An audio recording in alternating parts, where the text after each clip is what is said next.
자, 보관 중인 재산을 반환하는 경우 영수증 받아야 된다.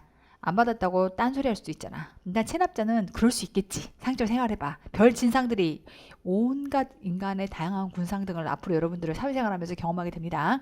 여러분이 살았던 세상은요. 학교 20년간 학교 다닐 때는 그래도 사람들이 순진한 편이죠. 학생들이 까져봤자 차이가 좀 한계가 좀 있지. 대학 약간 선별된 집단이야. 온갖 인간의 군상을 다 경험하지 않았어. 자, 근데 이제 사회에 나오는 순간, 저도 마찬가지예요. 저도 마찬가지로 사회에 나오는 순간, 여러분도 마찬가지고, 온갖 인간의 다양한 군상 등을 경험하게 됩니다. 저는 클라이언트가 대법자도 있어봤거든요. 1년 하다가 나가셨어. 나가신 게 아니라 내가 나가라 그랬어. 도저히 감당이 안 돼서. 그러니까 정말 살면서 내가 그러니까 대법이라고 꼭 나쁜 건 아니지만, 우리가 생각하는 그 진짜 그 말단 대법 있죠. 포기각서. 이런 경우도 경험해봤어요.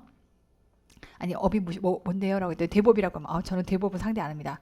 이러면 난리 날 거 아니에요. 그래서 일단 받았는데 감당이 안 돼. 죄송하지만 저희가 도저히 해드릴 수가 없는 업무네요. 라고 하면 물러나가겠죠. 그러니까 등등 온갖 다양한 인간의 군상을 지금부터 여러분들은 앞으로 일을 하면서 그게 꼭 세무직 공무원에서가 아니라 다양한 군상 등을 경험하게 돼. 별의별 인간들이 다 있어요. 상식 수준에서의 범위 넘어가는 인간들이 분명히 생겨. 근데 이제 항상 그랬죠. 제가 업무의 스트레스는 제가 생각할 땐 그래요.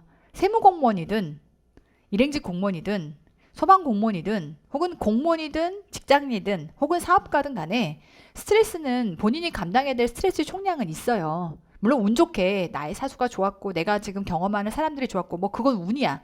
우리 운은 얘기하지 말자. 그럼 스트레스라고 하는 건 어디에든 있을 수 있어요. 그래서 이제 결론은 뭐냐면 이런 것 같아. 어떤 스트레스가 나한테 닥쳐올 수 있는데 제일 중요한 건 뭐냐면 내가 얼마만큼의 보호막을 가지고 있냐가 중요한 것 같아요. 근데 그 스트레스로부터 보호하는 보호막은 누가 주는 게 아니에요. 어디서 나와? 내 스스로가 내 자신에게 무장시켜주는 멘탈에서 나오는 것 같아요. 살아보니까 그래. 저도 앞으로 살면서 내가 이렇게 말을 했지만 돌아가는 다음 단계에 나에게 어떤 스트레스가 기다리고 있을지 알 수 없어요. 근데 이제 이 나이가 돼 보니까 40대 중반이 돼 보니까 이제 이 얘기를 할 수 있는 거야.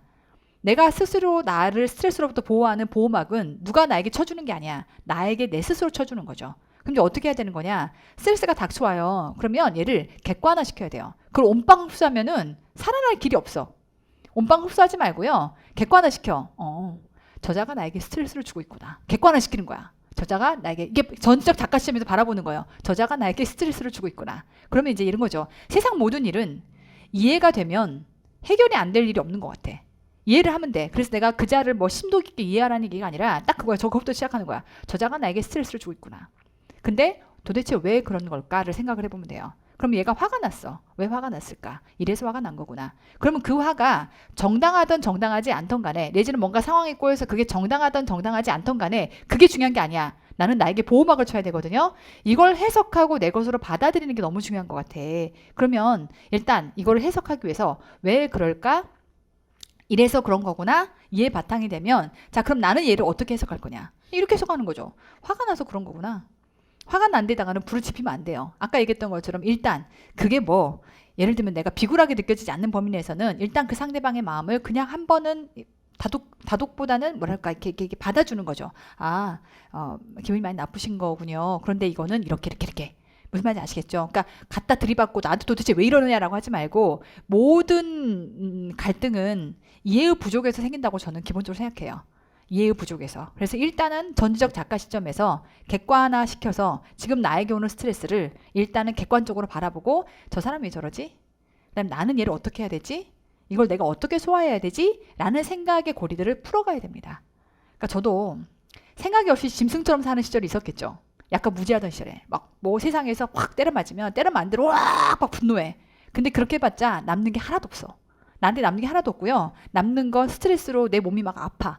그리고 해결되는 일은 하나도 없어. 근데 이제 조금씩 쉽게 말하면 세월로 다져지고 굳은 살이 좀 박히면서 생기는 노하우가 항상 스트레스가 생기면 이제는 스스로가 딱 나의 모습을 객관화시키는 거예요. 나에게는 보호막이 필요해. 그럼 지금부터 이 상황을 전지적 작가 시점에서 이해를 해야 해. 왜 이 사람은 나한테 저러는 걸까? 생각을 계속 풀어가는 거예요. 생각이라는 게 필요해. 문제 풀 때만 생각하는 게 아니야. 이런 것들을 생각해가면서 상대방을 이해하고 이해하라는 게 받아준다는 얘기가 아니야. 내가 소화를 해야 되기 때문에 이 상황을 접근해서 객관적으로 이해해 보는 거예요. 그러면 좀 나아집니다. 그래서 이제 이 얘기를 해드리는 게 여러분이 앞으로 세무공무원으로 일을 하면 뭐 민원을 상대하는 게 너무 힘들어요. 이런 얘기들을 앞으로 많이 하시는데 그게요. 꼭 공무원이기 때문에만 힘든 게 아니야. 어디든 사업을 하는 나든 예를 들면 그냥 일반 직장인을 다니던 그게 무슨 일을 하든 간에 모든 사람들은 스트레스에서 자유로울 수가 없어요. 나에게 공격 들어오는 그 압박감 등에서 올 100% 자유로울 수는 없는 거야. 근데 그거를 어떻게 소화하느냐에 따라서 차이가 생기더라고요. 되죠? 한번 잘 곰곰이 생각해 보세요. 됐고, 온갖 진상들. 그래서 영수증 안 받아 놓으면 나중에 헛소리 할 수 있거든요. 받아놔야 됩니다. 그런 의미인 거고.